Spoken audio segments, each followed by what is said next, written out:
প্রায় ৩,০০০ মিসাইল সক্ষমতা নিয়ে গঠিত ইরানের আইআরজিসি অনেকের মতে ইসরায়েলের জন্য বড় কৌশলগত চাপ।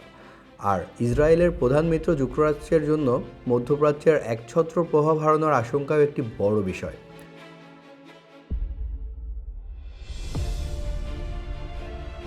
এই প্রেক্ষাপটে ইউএসএস আব্রাহাম লিঙ্কনের পাশাপাশি ইউএসএস জেরাল্ড আর ফোল্ড মোতায়েন করা হয়েছে আরব সাগর অঞ্চলে।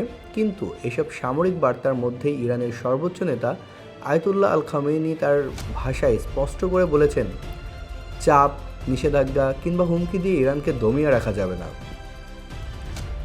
তিনি যুক্তরাষ্ট্রকে উদ্দেশ্য করে আরও বলেন, শুধু শক্তিশালী সামরিক বাহিনী থাকলেই কেউ অজেয় হয়ে যায় না। ইরান 4 দশকের বেশি সময় ধরে চাপ সহ্য করেছে এবং ভবিষ্যতেও করবে।